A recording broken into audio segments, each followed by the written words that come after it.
세상의 이런 종교는 자력 종교인 것입니다. 자력 종교. 자, 그래서 이 자력 종교는 구원할 수가 없는 거예요. 사람을 구원할 수가 없는 것입니다. 생명을 얻는 길은 예수님 한 분밖에 없는 거예요. 그래서 천하인간의 예수 그리스도 이름 외에는 구원을 얻을 만한 다른 이름을 주신 일이 없다라고 말씀했던 것입니다. 그래서 그리스도의 이 속죄의 공로, 예수님께서 인류의 죄를 없이 하시기 위하여 십자가에서 그 보혈을 흘리셨잖아요. 이 보혈이라고 하는 것은 이 피의 높임말이죠. 그래서 사람은 피를 흘린다라고 하지만은 주님은 그 고귀한 피를 가리켜서 우리가 보혈이라고 말하지 않습니까? 주님께서 그 존귀한 그 피, 그 보혈을 흘려주심으로, 그래서 회개하는 자, 죄를 깨닫고 회개하는 자의 죄를 능히 도말하고도 남음이 있는 것입니다. 그 같은 능력이 있는 거예요. 그러니까 성령님께서 이렇게 그가 죽음 직전에 그의 영안을 열어주셔서 예수님께서 나의 구원자이심을 알게 된 것이고, 그리고 주님 앞에 내가 극악무도한 죄인임을 깊이 깨닫게 된 것입니다. 그래서 그리스도의 대속을 확신했기 때문에 이렇게 그런 죽기 전에 죄를 회개함으로 또 예수님을 구주로 고백함으로 그는 한순간에 성도의 반열에 들어갈 수 있었던 것입니다. 우리는 이 같은 주님의 놀라운 은혜를 우리가 체험해야 되는, 모두가 다 체험해야 되는 것입니다. 교회를 다니는 모든 성도들은 이 같은 거듭남의 은혜를 다 체험해야 되는 거예요.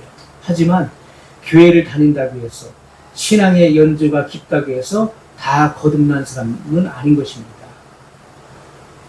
반드시 이러한 분명한 이 계기를 통해서 예수님을 구주로 영접하는 그런 체험들이 각자가 있어야 되는 것입니다. 아멘. 자, 우리는 이 한편 강도와 같이 다름없는 이러한 동일한 그런 죄인이었습니다. 그런데 주님을 믿음으로 우리의 공로 없이 의롭다함을 얻게 된 것이죠. 그래서 우리가 하나님의 나라에 가서 영원토록 찬양할 그 찬양의 제목이 그 구속의 찬양인 것입니다. 로마서 3장 25절로 26절 말씀을 보면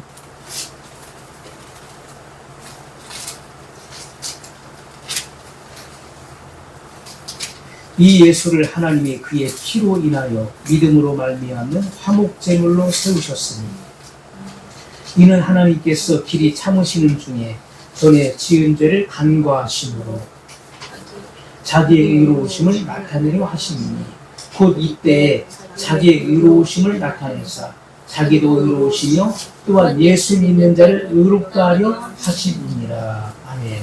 자, 누가 의로운 것입니까? 예수 믿는 자를 의롭다 하십니다. 그 사람이 자기의 어떤 도덕적 행위나 윤리, 또 자기의 어떤 선행이나 공로, 종교 행위를 통해서 의롭게 되는 것이 아닙니다. 예수님을 믿음으로 의롭다함을 받는다라고 분명히 말씀하고 있는 것이죠. 그래서 우리가 예수님을 믿음으로 나의 공로 없이 의롭다함을 얻게 되면 우리는 찬양해야 되는 거예요. 자, 구원을 얻는 것은 순간적으로 얻는 역사인 것입니다. 구원은 순간적으로 이루어지는 역사이다. 그래서 구원은 순간에 받는 것이다. 자, 어떤 사람들은 그렇게 생각해요.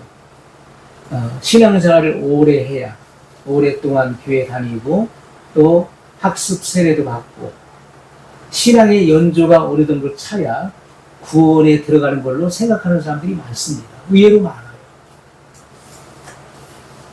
자, 또한 성결에 대해서도 이런 점진적인 성결을 강조하는 사람들이 많습니다. 성결을 믿지 않는 사람도 많거니와 성결을 믿더라도 점진적 성결을 강조하는 사람들이 많은 거예요. 그래서 오늘 하나 고치고 내일 또 하나 고치고, 그래서 계속해서 그 고쳐가면서 자기 어떤 단점이나 더러움을 회개하고 고쳐가다가 어느 순간인가 성결하게 된다. 어느 순간인가 거룩하면 이렇게 된다. 이렇게 주장하는 사람도 있는 것입니다. 자, 그런데 이것은 잘못 알고 있는 거예요.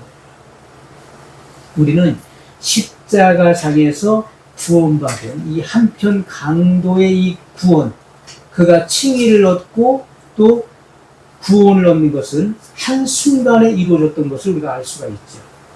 그래서 우리가 본 어겐, 중생, 우리의 교리로 중생, 이 거듭남을 말하는 것이죠. 이것은 한순간에 이루어진 것입니다. 한순간에. 죄를 회개하고 예수님을 구주로 시인함으로 말미암아 이루어진 사건이에요. 그것처럼 성결도 마찬가지입니다.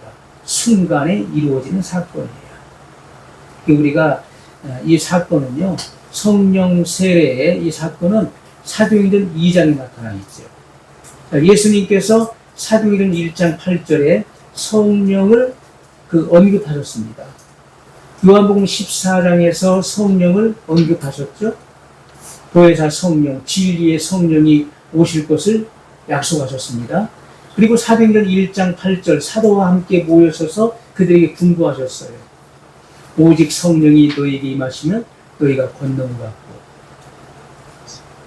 예루살렘과 온 유대와 사마리아와 땅끝까지 이르러 내 증인이 되리라 하시니라 말씀하셨어요. 이것은 이제 얼마 후에 오순절 성령 세례를 염두에 두시고 하신 말씀이에요. 그리고 사도행전 2장 1절로 4절에 보면은 그들이 오순절 날이 이미 이르렀을 때 하늘이 열리고 하늘로부터 급하고 강한 바람 같은 소리, 또한 성령이 불의 혀같이 그들에게 임하는 그런 역사를 경험하게 됩니다. 그리고 그들은 그 방언을 말하게 되죠. 이것은 표적 방언, 각국 외국어, 각 나라 방언, 언어를 한 것을, 하나님의 나라의 큰 일을 말하는 것을 우리가 알 수가 있습니다. 자, 이것도 순간적인 역사인 것입니다. 어느 한 순간에 성령의 강림을 통해서 그들은 이렇게 성령의 세례를 체험한 거예요. 그러므로 이렇게 성령 세례를 경험한 사람들은 그 안에 성령의 권능이 있는 것입니다. 왜냐하면 예수님께서 사도행전 1장 8절에 오직 성령이 너희에게 임하시면 너희가 권능을 받고 이렇게 말씀했기 때문에 성령 세례는 중생과 구분되는 것입니다. 그래서 이 중생 이후에, 거듭남 이후에 성령 세례가 있는 것입니다. 성령 세례는 주님께서 불러 시키신 일들을 능히 감당할 수 있는 권능을 받는 거예요. 성령 세례를 받은 사람들은 그 속에 권능이 있는 것입니다. 그러므로 하나님의 일에 민첩하고 지혜가 있으며 그 일을 능히 수행할 수 있는, 감당할 수 있는 현저한 능력이 그 안에 주어져 있는 거예요.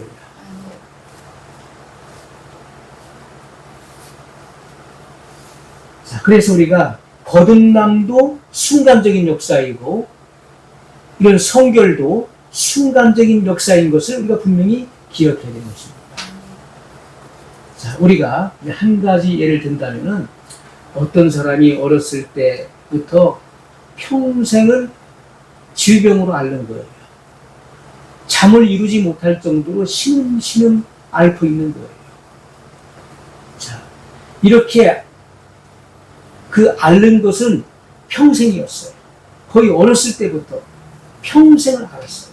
하지만 그 생명이 떠나는 것은 어느 한순간에 그가 죽음에 이르게 된다는 것입니다. 사망에 이르는 것은 어느 한순간에 이루어지는 거예요. 그것처럼 생명의 역사도 한순간에 이루어진다는 사실을 기억해야 되는 것입니다. 거듭나는 것도 성결을 받는 것도 한순간에 이루어진다. 하지만 그 이루어진 사건으로 끝난 것이 아니라 거듭남 이후에도 점점 성장해 나가야 되는 것이고 성결을 받은 이후에도 이 성령세를 받은 이후에도 점점 성장해 나가야 되는 것입니다. 그래서 그리스도의 장성한 분량에까지 도달해야 되는 것이죠. 자, 사도 바울이 다메섹 도상에서 빛 가운데 계신 예수님을 만나게 되죠. 부활하여 승천하신 예수님을 만나게 된 것입니다. 그런 한순간에 변화된 거예요. 한순간에 변화되었어요. 자, 이 같은 그 혈기등등해서 예수님을 믿는 사람들을 이단시하고 그들을 잡아다가 고문하고 죽였던 경력이 있었던 이 사울이 다메섹 도상에서 빛 가운데 예수님을 만난 이후에 순간적으로 변화된 사건을 우리가 알아야 돼요.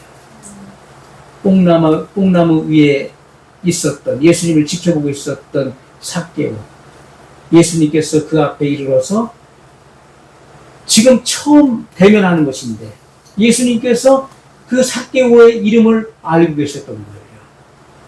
삭개오야, 속히 내려오너라. 내가 오늘 내 집에 유하여야 하겠다. 그는 기쁨으로 내려와서 주님을 자기 집에 영접했어요. 주님의 말씀을 듣고 그는 자기 모든 재산을 다 바친 것입니다. 남의 것을 토색한 것, 그의 먼저 재산의 절반을 이웃에게 줄 것이며 또 네 것을 토색한 것이 있으면 강제로 빼앗은 것이 있다면 4배를 갚겠다라고 고백했던 것입니다. 그것도 한순간에 이루어진 사건이었어요. 그래서 예수님께서는 오늘 이 집에 구원이 이르렀다. 이 사람도 아브라함의 자손이로다. 이 말씀하셨어요. 한순간에 이루어진 사건인 것을 우리가 알 수가 있는 것입니다. 그러므로 우리는 주님의 권능을 제한시키지 말라는 거예요. 차츰차츰 되다가 어떤 구원이 이루어지고 성결이 이루어지고 하는 점진적인 역사가 아니라 순간적인 역사인 것을 우리가 알아야 되는 것입니다. 그래서 우리는 이 같은 거듭남을 경험하지 못한 사람이 있다면 순간적으로 거듭남을 경험해야 되는 것이고, 거듭난 이후에 성결을 체험하지 못한 사람이 있다면 순간적 성결을 사모하고 기도하는 가운데 이 같은 성령의 역사를 체험해야 되는 것입니다. 아멘. 자, 주님께서 이 한편 강도를 어떻게 구원하셨는가를 봐야 돼요. 예수님께서 이 땅에 오신 목적이 무엇입니까? 그것은 영혼을 구원하고자 오신 거예요. 그래서 누구든지 말로 인자를 거역해도 사함을 받는다는 거예요. 하지만 성령을 거역한 사람은 현세와 내세에도 사함을 받지 못한다는 말씀이었어요. 예수님이 이 땅에 오신 목적을 분명히 말씀한 것입니다. 예수님은 인류의 죄를 대속하기 위해서 대속 제물로 오신 것입니다. 화목 제물로 오셨어요. 그것이 예수님이 오신 목적인 것입니다. 도적이 오는 것은 도적질하고 죽이고 멸망시키는 것뿐이요, 내가 온 것은 양으로 생명을 얻게 하고 더 풍성히 얻게 하려 함이라고 말씀했어요. 그러므로 예수님은 생명을 주러 오셨고 구원하기 위해 오신 거예요. 그러면 예수님께서 십자가에 못 박히실 때 양편의 강도가 십자가에 함께 못 박혔어요. 그러면 예수님의 관심은 어디에 있겠습니까? 그 양편 강도에게, 그 양편 강도를 구원코자 하시는 그 구령의 열정이 예수님 속에 있는 거예요. 뿐만 아니라 예수님을 못 박은 그 로마의 군병들, 그리고 그 밑에서 예수님을 손가락 싸고 조롱하고 침뱉는 그런 무리들까지도 주님은 구원코자 하시는 구령의 열정이 있으신 분이었다는 것입니다. 예수님께서는 자기를 십자가에 못 박은 자들을 위해서 기도하셨어요. 아버지, 저들의 죄를 사하여 주옵소서. 저들의 죄를 저들에게 돌리지 말아달라고 주님은 중보의 기도를 하셨습니다. 이 기도를 두 강도가 들었는데 한편 강도는 회심을 하게 된 것입니다. 예수님의 이런 중보의 기도에는 그 영혼에 대한 종말까지의 사랑을 가지셨던 것입니다. 그러므로 양편에 달린 그 강도에 대해서도 그 영혼에 대한 끝없는 그 영혼의 구원의 그 강도들을 구원코자 하는 그 끝없는 갈망이 예수님 속에 있었다는 것이죠.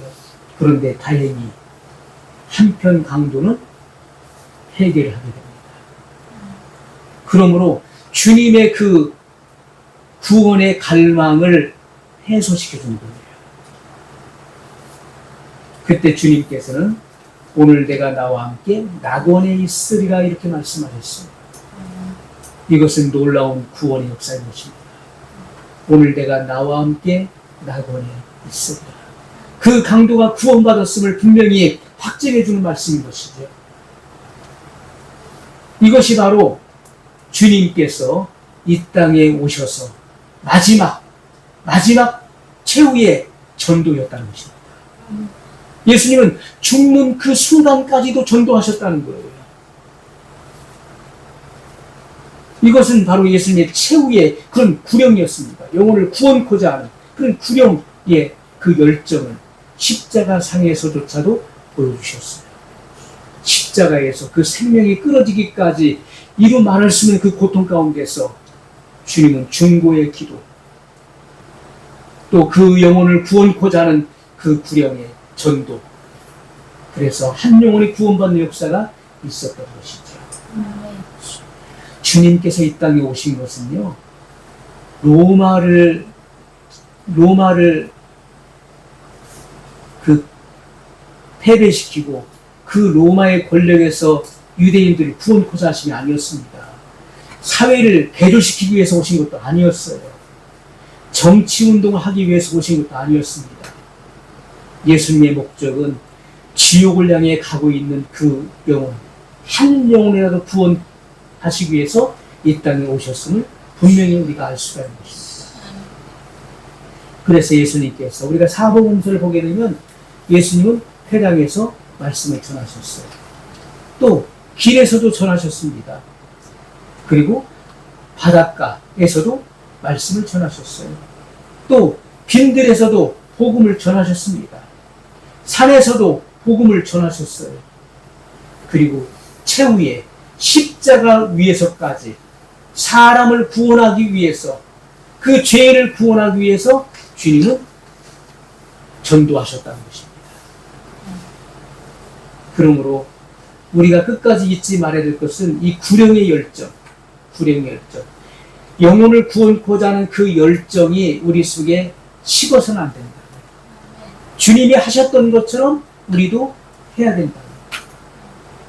우리가 세상에서 믿지 않는 사람들을 만났을 때, 그들과 더불어 대화를 할 때, 대화를 하는 동안에도 우리는 그냥 그 대화의 목적을 두지 말고 그냥 말하는 것, 어떤 문안을 한다든지 또는 어떤 사적인 이야기를 하든지 어떤 다른 이야기를 한다 할지라도 그 대화에만 목적을 두지 말고 그의 심령의 상태가 어떠한가를 주목해야 된다는 것이죠. 이 영혼의 상태가 어떠한가를 우리 진단하고 그 영혼을 위해서 기도하고, 속으로 기도할 수 있잖아요. 대화하면서도 그 영혼을 위해 기도할 수 있고, 그리고 전도해야 된다는 것입니다. 그것이 바로 성령 받은 자의 특색이지. 우리는 사람을 대할 때 어떤 사람들은 남을 험담하는 사람, 한담하는 사람, 남을 이렇게 비하하고 남의 인격을 실추시키는 그런 말들을 하는 사람들이 많이 있습니다. 교묘하고 또 아첨하는 말을 하는 사람도 얼마든지 많습니다. 우리는 나도 자칫 그러한 죄에 빠질까 조심해야 되는 거예요. 우리는 누구와 대화를 하든지 그 영혼의 상태가, 그 영혼의 처지가 어떠한 상태에 있는지 살펴야 되는 것이고, 또 그 영혼을 세우는 일을 우리는 잘 감당해야 될 것입니다.